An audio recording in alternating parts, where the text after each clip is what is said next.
Welcome to Below the Line, where we talk about working in Hollywood from the crew perspective.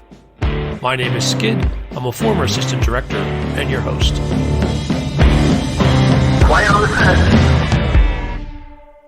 Today we're talking about Hellraiser, specifically the 2022 reboot, which streamed on Hulu last year. And my guest is the production designer, Kathrin Eder. Kathrin, welcome to Below the Line. Thank you very much. Hi, it's nice to meet you. Glad to have you on the show. I saw the film when it came out last year. We got a little delayed in actually talking about it. Oh, and a warning for listeners, today's conversation may contain spoilers. Kathrin, let's talk about the elephant in the room. The original came out in 1987, based on the Clive Barker short story. Talk to me about the approach to redoing what many consider a horror classic. Well, first, the approach came with a lot of responsibility and honor, I think, because of the fan base that has been building for the last 35 years, which was something that definitely shook me in the beginning. Luckily, our director, David, had been involved with the material much, much longer and had a really good guideline as to how we are going to bring the 87 reboot into the present and so to say, into the future. A lot of the concepts in 87, like BDSM and the female heroine being very brutal on screen and so forth, were revolutionary back then. And I think Clive Barker's world building ability is quite astonishing. And I've gained so much respect for him in how gracefully and uniquely he addressed certain themes. I think a lot of the themes from back then have been implemented into modern day society over the last 35 years. BDSM, for example, costumes or techniques are nothing that has shock value anymore. And the same with the concept of the nucleus family and the female hero and the antagonists we had in 87. It was very important to the writers and our director to find a new approach and bring it probably on a grander scale, widen the outreach. You know, with everything that has changed in society over especially the last 15, 20 years, our themes for the movie had to change a lot and expand. So we broke away from the theme of Catholicism and tried to broaden it into a universal approach.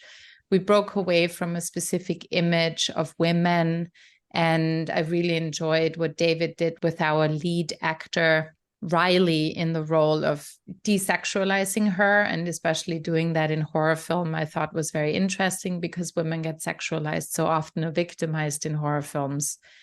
And he changed the approach to the identity of the Cenobites, which is also something that I think is crucially different. However, we try to, at the same time, really honor many elements that Clive Barker brought to existence, especially who the Cenobites are and how they interact with this world.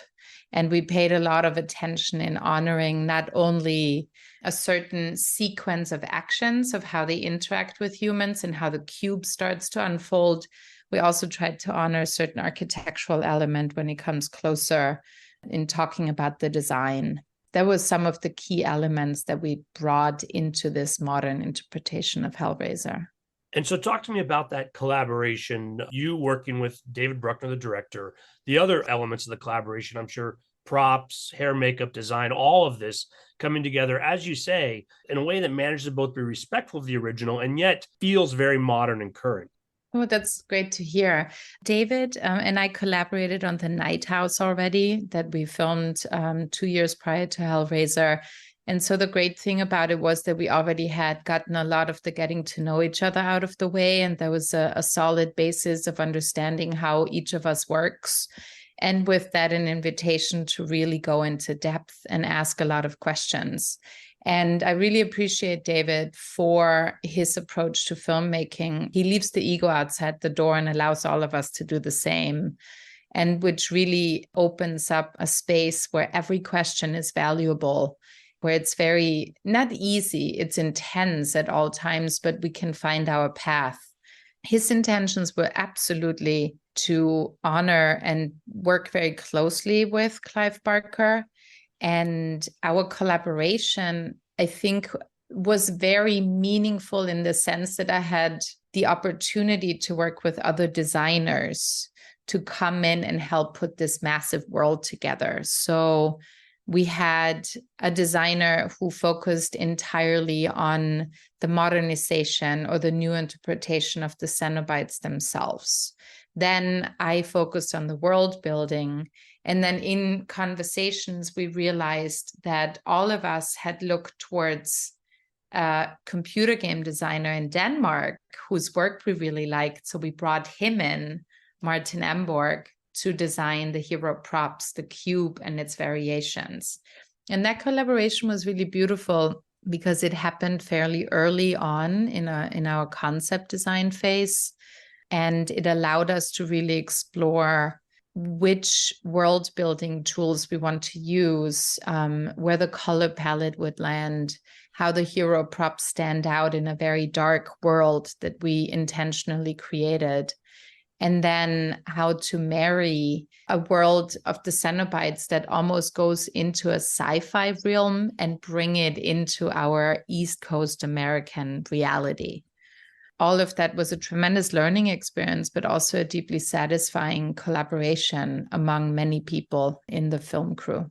Now, while it is more prop than production design, I was struck by the idea of the puzzle box having these different variations. Again, taking that original idea and propelling it in a new direction. And I mean, if that is sort of a symbol, how that carries into production design overall. The key intent was to figure out overall symbolism. And when I put my pitch deck together for this Hellraiser, also knowing that we would be filming in Serbia and constantly exploring architectural elements that we could find there naturally, like brutalist elements, we realized very quickly that elements from Art Deco have been brought to the box in the past and really collaborate well with a very masculine brutalist architecture. Now, the brutalism actually stayed kind of on the periphery. It just anchored us in the very beginning for concepts that mattered to us. From the antagonistic side, we wanted very oppressive architecture, very crucial lighting design. We wanted to create, in the hero mansion that we built for Void, an environment that would mirror and possibly remind us of some of the egomaniacs, the male egomaniacs that we are dealing with in present day society. We had a lot of inspiration for that. And then the cube itself with the gold and the black towards the Art Deco elements. And we thought that it could stand out very beautifully and really read in the environment and as it was transforming. Obviously, our DP added a lot there with lighting and his choice of lenses, but we tried to marry the design on the cube and the colors with its environment, especially in the storyline circling around Void, in mirroring and choosing very similar textures and colors that we created some of the main rooms with. I want to talk more about the specific sets, but as you mentioned in passing, you filmed in Serbia. And I'm curious what sort of challenges were involved in filming in that country. Yes, that's a good question. We had never been in Serbia before. We heard a lot of stories of film productions going there successfully. One of our key concerns was, can we find a mansion in Serbia? And Serbia has a very different political history, and politics often influence the way society grows, and the way society grows influences how cities grow and what public spaces look like and personal spaces and environment looks like. And so I think our key surprise was that we were promised a mansion. And when we ended up coming to Serbia and scouting, that mansion didn't manifest, or at least not the kind of mansion we needed. We needed a Jeffrey Epstein type mega mansion that screams capitalism and consumption and hedonism and blasphemy, basically. And so the location scouting process became very intense. Out of our 12 weeks of prep, I think we scouted a good 6-7 weeks to really puzzle together how we could build a vague impression of the northeast of the United States. And luckily, Hellraiser is dark enough and set at night enough that we could really embrace the darker side of that world rather than bright sunny beaches, which aided us again because we were able to find some really beautiful environments that helped us. And for the main mansion, what ended up happening is that we filmed the exterior at the palace of the princess, of the Serbian princess. And the interior we partially stitched together from different locations that we augmented 150% and then built the major showroom and side rooms on stage over a course of 2-3 months. So that was the main challenge, besides COVID and the language difference and all the other things. But the talent we met there in terms of craftsmanship was astonishing and beautiful.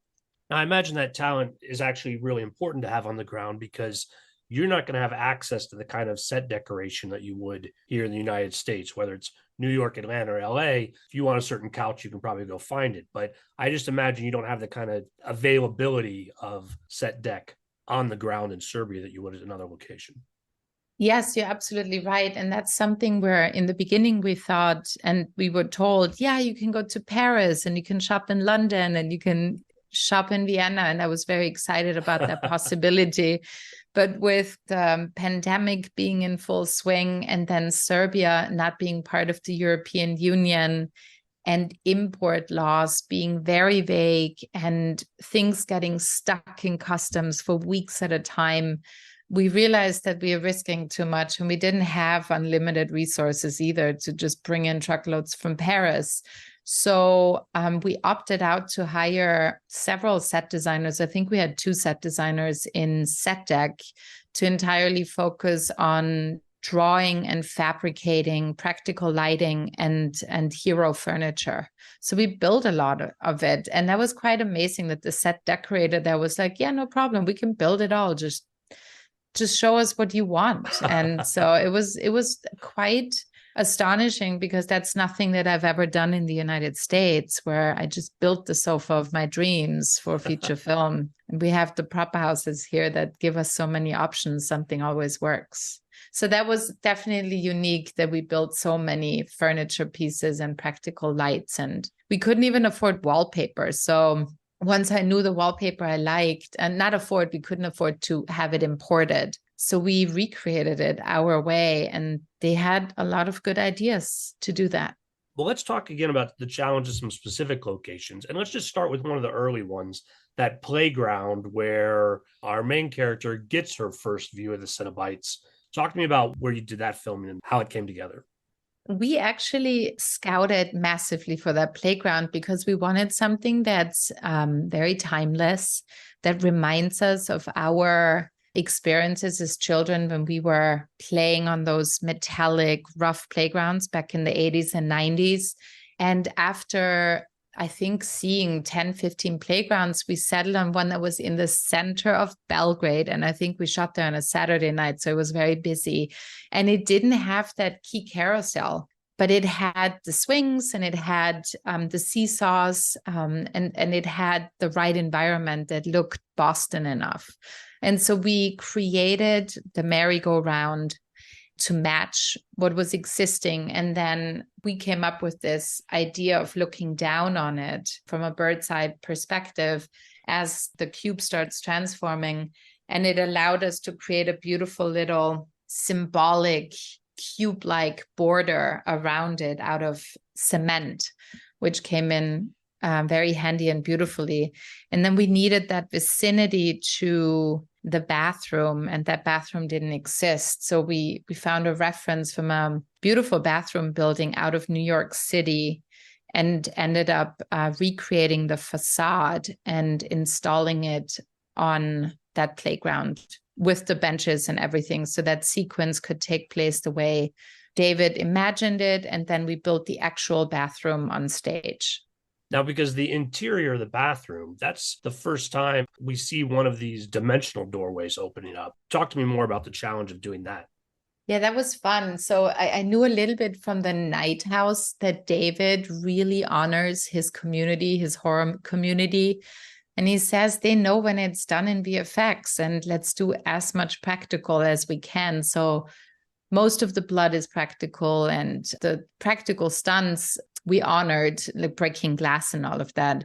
But then he said, you know what, those dimensional doorways, those set pieces should actually move and open, and at least give us the first couple of seconds of transformation, and then VFX can pick it up and do their thing.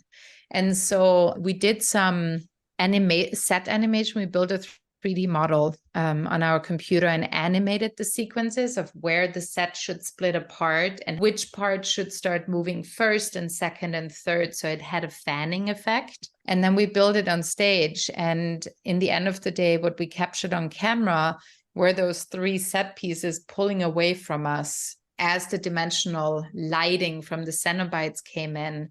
And it was all people in the back kind of timed up, tracking them. We had those set pieces on wheels, and it slowly unfolded, and it worked. And then there were a couple of more that we had to build in practical locations, which made it a little bit more difficult, having moving walls there and how to automate it, or if we could do it manually with our stunts team and special effects team. Yeah, and we did, I believe, a total of 3 of those that were all practical and caught on camera. So in the hospital, did you do that on stage, or was that an actual hospital? So it wasn't a hospital, it was a school, and it was actually the Nikola Tesla school, which I thought was great. I'm such a fan of Tesla. This school was just beautiful. It had like the perfect tile floors and the Romanesque archways and the pillars. It just screamed Cenobites from the very beginning. And the entire scene with Maneker, who is the elderly woman who helps Boyd get his prey, when she gets captured by the Cenobites or taken by the Cenobites, that entire sequence, we filmed at a practical room there, and we brought in walls that were on wheels that we moved, and we coordinated again, like the first wall moves, and then the Cenobite stone walls come out from a different direction. So it worked on 3 different levels, I would think, if I remember correctly. Yeah, that was done practically on location. And so oftentimes the production designer, I can imagine you're thinking about the next set where they're not filming yet. But with these kind of challenges, you just have an incredible team, or did you need to actually be there to make these things work the way you expected? Well, the goal is in 3 months of prep or 4 months of prep that you build enough trust with your team. The ideal is that you can trust your team.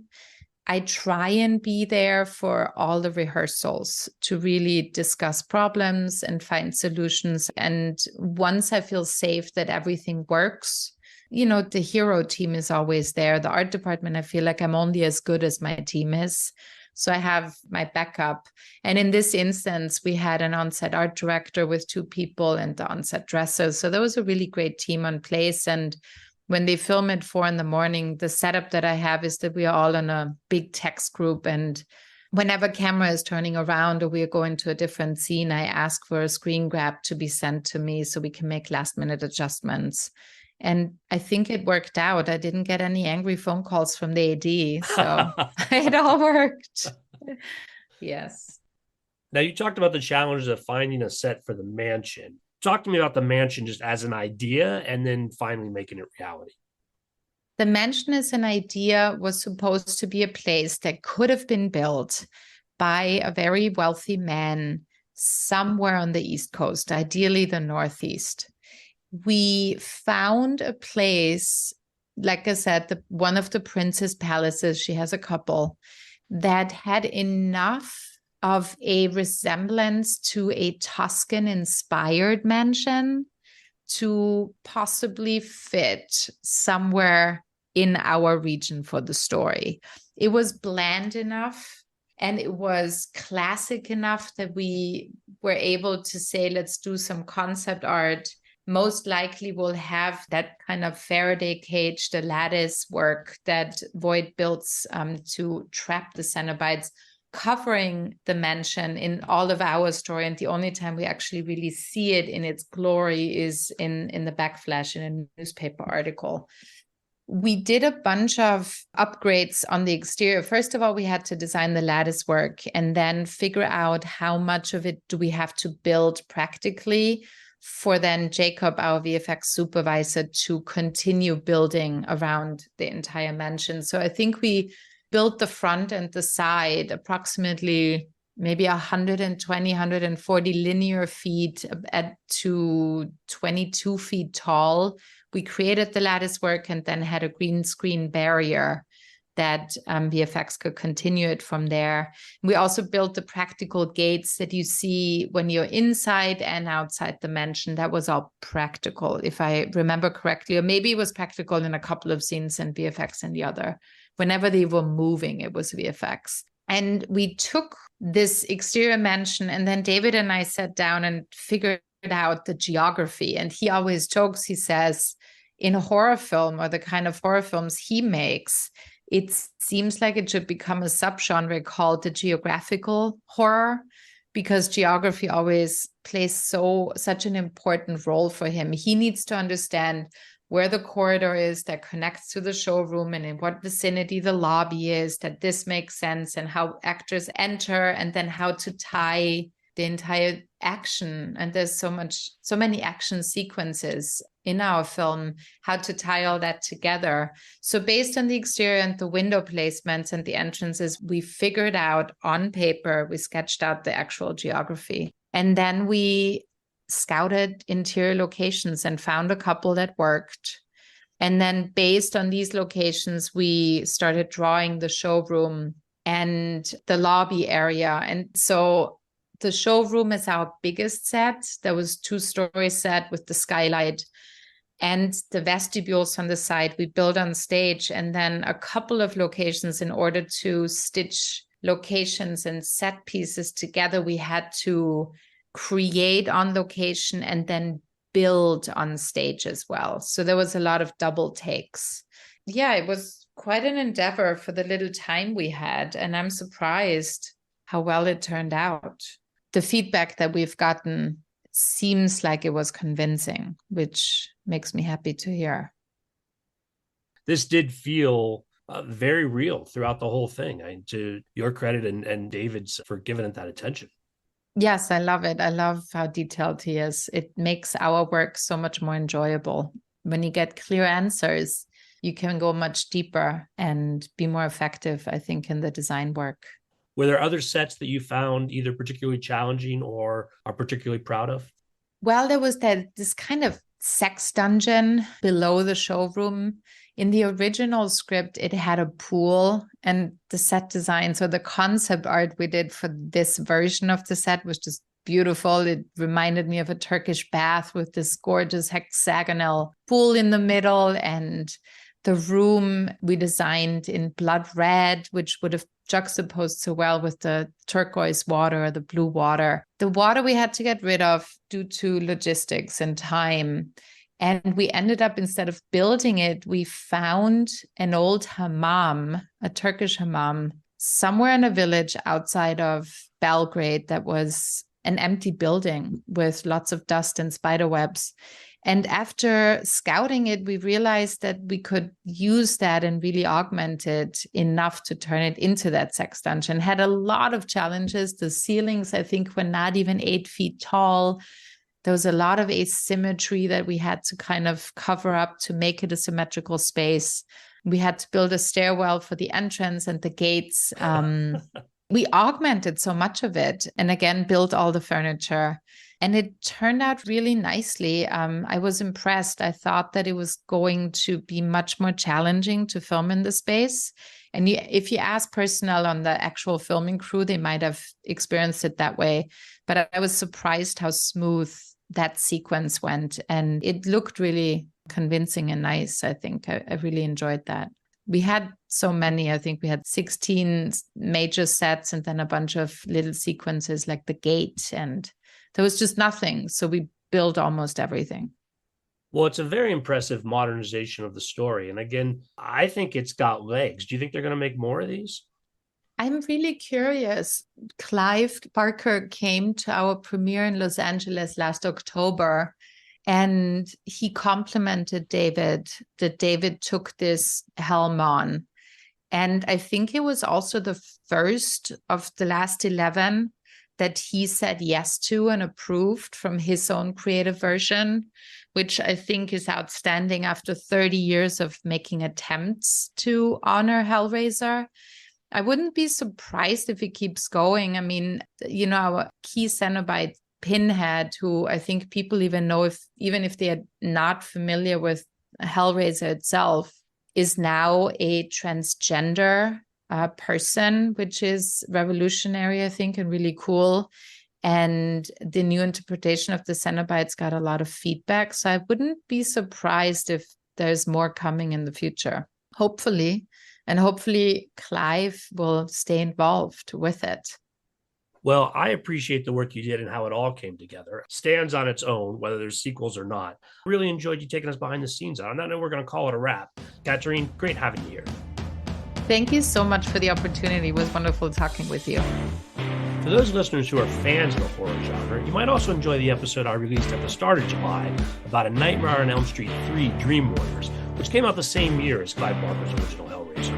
Whatever your pleasures, fans will know what I did there. I always appreciate your feedback. You'll find my contact info on our website, belowtheline.biz. That's B-I-Z. You'll also find past episodes and links to all of our social media, so check it out. Kathrin, where else can we see your work? The last 2 years, I worked on a television series called BMF, Black Mafia Family, that 50 Cent, Curtis Jackson produced. And that is a biographical piece about two brothers out of Detroit. So if you're interested in more of a realism, gangster, drug dealing type story, that's something to watch on Stars. And then I'm in pre-production for like 2 or 3 movies that are kind of on constant holds and stop and go with the strike going on. But I'm very excited about one of them named Man in My Basement, which hopefully we will complete soon. And 3 Months is out, starring Troye Sivan. That was a movie I did before we started BMF. And that's, I think, MTV and some streaming platform. Kathrin, we'll watch for those projects and come back on the show. You were a great guest. Thank you. Thank you so much. Closing credits, thanks to Curtis Five for our music, John Wan for our logo, and to all of our listeners, I appreciate you. Please rate us wherever you get your podcasts and tell your friends. This concludes season 16 of the podcast, but new episodes are queued up and ready to go, so I suspect the break will be short if we take any break at all. Thanks for listening once again from Below the Line.